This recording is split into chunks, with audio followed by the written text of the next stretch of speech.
Alright, so let's talk about Star Wars some more. Instead of me complaining about the current writing in canon, I decided to talk about a Legends concept. And you all have seen the video title, so the question is, what is Dun Moch? Also, word on the pronunciation. I listened to an audiobook not too long ago that said it's pronounced Dun Moch, but it also kind of looks like it's pronounced Dun Moch or something. Honestly, this one's just up to whatever you prefer. I will be using Dun Moch for this mostly because I like the way it sounds, especially since this is a dark side concept, and it is a rather simple concept, but one that is somewhat difficult to execute. So as the title of this video implies, it is partially about talking. Of course, it's not just talking on its own, it's about knowing an opponent's weaknesses and exploiting them. So let's start this examination by talking about force-sensitive combat. Just like any other fight, there is a lot that goes into a lightsaber duel, but of course, the people fighting have access to the Force and should be able to use it to gain an advantage over their opponents. The problem is that Jedi and Sith are taught to create a shield that stops enemies from being able to use Force powers against them. As it is explained in the Darth Bane novel Path of Destruction, the shield requires intense concentration, but it also stops Force powers from working on you. So you have a physical battle between two swordsmen as well as a mental battle between them. The physical battle is often what we see play out in games, movies, and TV shows,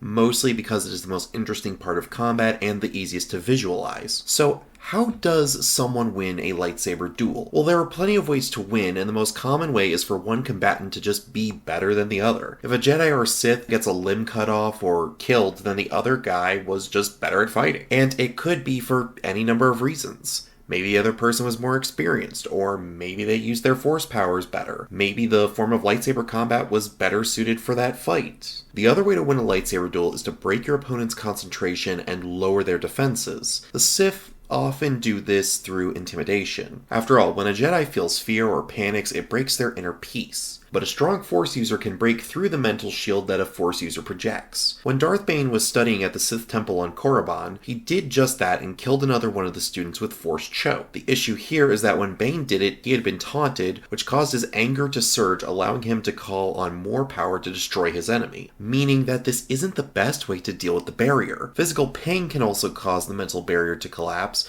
because it is hard to focus when you are missing a limb, or when you're bleeding from multiple wounds. But as I said before, if you can cut off a limb, you're winning the battle, so it's not useful if your opponent is better at fighting than you are. So to break the barrier, a Force user needs to cause their opponent to lose concentration. With the barrier down, a Force user can easily defeat their opponent through Force powers. This is the essence of Dun Moch. Now, to clarify, Dun Moch is not a Force power, nor is it a concept used solely by Force users. Plenty of other media has fights between people where one person says stuff that causes the other person to act rashly.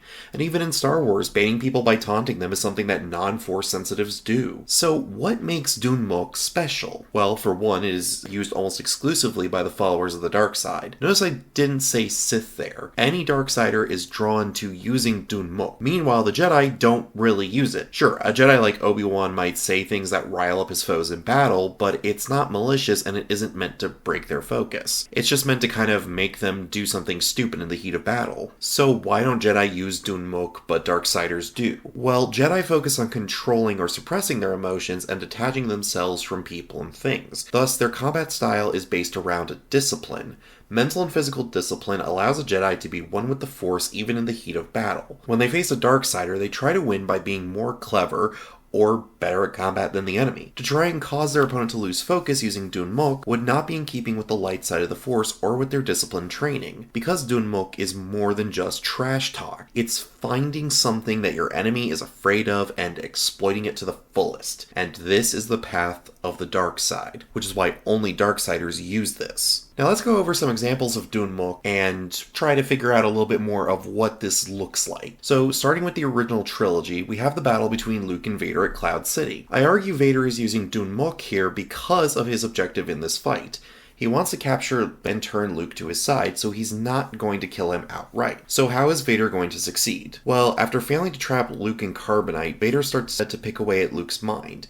He keeps trying to tempt him over to the dark side by talking about how Vader can complete Luke's training and that Luke hasn't reached his full potential. But after Vader uses his mastery of the Force to show that Luke cannot win the battle, Luke really starts to break down at this point. And on top of that, Vader's also not really trying in this fight. Like, most of Vader's attacks and blocks are one-handed, showing how easy this is for him. And he also uses the Force to throw things at Luke instead of killing him. Then he even says that Luke can't win and Vader will kill him if he continues to fight back. We know this is a bluff, but Luke has no clue, and he's already trying to save his friends, and he feels anxious about being able to defeat Vader, and he doesn't even really want to fight and kill Vader. So all of this has been chipping away at Luke's concentration and makes it so that he just can't really focus. As such, he keeps losing ground and he keeps doing worse and worse as his injuries get worse and worse as well. And the thing is too, is that the fight actually was going well for Luke at one point. If you watch the scene, then you see that Vader actually gets pushed off of the platform where the carbonite freezing happens. So Luke could absolutely win, but once he starts taking some pretty severe damage and lets the psychology of the battle get to him, it's done and over. Now let's see what happens during the rematch aboard the second Death Star. Well, technically, before we get to the second Death Star, there is that bit on Endor before the battle. And see, this is where Luke does kind of what the light side version of Dun Moch would probably look like, where he basically tries to save Anakin by convincing him to come over to the light and saying that he isn't past redemption. But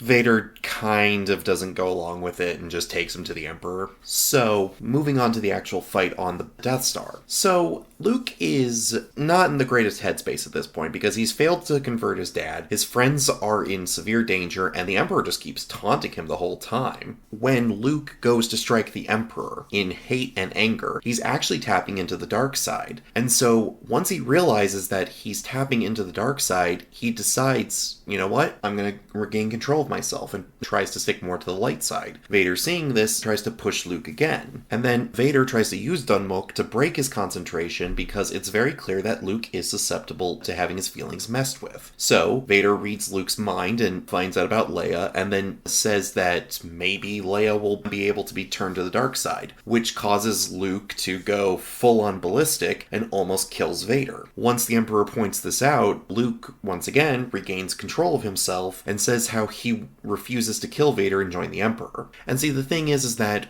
in that scene, when Luke goes ballistic, that's actually an example of Dun Moch not working well and actually rebounding and causing more harm to the person using it. See, when you use Dun Moch correctly, it breaks the will of your enemy and makes them easier to fight. But when you use it wrong, it can actually make them harder to defeat, because now they're either filled with hate and anger and tapping into the dark side for a temporary power boost, or, alternatively, they feel this need to protect others and to try and defeat you in order to save the ones they care about. So this is one of the reasons why Dun Moch is such a tricky ability, because it has that possibility for failure. Now, to help further illustrate the point, let's talk a little bit more about some fights from the prequel era. So there's two examples of Dun Moch in the prequels. One is the first battle between Dooku, Anakin, and Obi-Wan in Episode 2. Essentially, during this fight, what happens is that Anakin is already in a terrible state of mind, and basically has no inner calm whatsoever. As such, there's no need to even use Dun Moch. But the thing is that Obi-Wan is still a good enough duelist and swordsman on his own that Dooku is having a little bit of trouble. So by basically defeating Anakin right off the bat using Force Lightning, Dooku was able to show his mastery of the Force as well as his power. This already threw Obi-Wan off, as he clearly wasn't very confident in his abilities, and he was concerned for his friend. And so Dooku was able to get under Obi-Wan's skin and get him distracted enough that Dooku could take him out with relative ease. And the thing is too, is when Yoda shows up, Dooku tries much the same to get under Yoda's skin. It doesn't work because this is Yoda we're talking about, and since it doesn't work, he instead has to do something to distract Yoda so he can escape. Another good example of Dun Moch is actually with General Grievous. See, the thing about Grievous is that since he isn't a Force user, he's already at a huge disadvantage when fighting a Jedi. So what he does is he actually uses intimidation tactics as much as possible to throw off Jedi and throw them off their game, which allows allows him to go in for the kill a lot more easily and a lot more quickly. An example of this is in the episode 3 fight between him and Obi-Wan, when he's doing that whole thing where he's spinning the lightsabers and cutting up the floor and menacingly marching towards Obi-Wan. It's meant to be a scare tactic. Now, if that was done to you or me or even a lesser Jedi Knight or Padawan, you'd probably be freaking out a little bit or even being filled with a bit of self-doubt. And that could be enough to break your concentration enough that Grievous could actually get in and kill you. This is something that would also be shown off in the Clone Wars TV show, where Grievous is constantly doing everything he can to break the will of his enemies, so that way they make stupid decisions in the heat of combat or aren't able to call upon all of their abilities. And I mean, there's plenty more instances of Dun Moch being used in the various games, books, and TV shows, but I think that's enough examples for now, just using the films. So, as I kind of mentioned before, there is kind of a light side version of this, but it's more about how light side users talk in combat and what they are doing when they speak. See, the thing is that most light side force users aren't really interested in winning the fight, as in they're not really interested in killing the other person. Most of the time they're trying to defend someone else, or in some cases they're even trying to redeem the person they are fighting. So not only is the reason that they're speaking very different from how the Sith are using it, but they don't focus on the negative to throw their opponent off their game. Instead, they do it to help the other person or save lives. So oftentimes the Sith gets their concentration broken not through intimidation or anything like that, but instead through someone actually showing compassion. Of course, that doesn't necessarily always work, because plenty of Sith are disgusted by compassion or that potential for salvation. So I hope now that you have a better understanding of what Dun Moch really is, and if you come across this sort of talking in combat, you'll be able to identify if the combatant is using clever psychology and intimidation to defeat their foe, or if the writer is just using it as an excuse to deliver cool catchphrases during a fight. But hey, let me know what you think of Dun Moch. Is it a clever tool, or is it an excuse for writers to have dialogue in combat? Let me know in the comments below, and I'll see you all next time.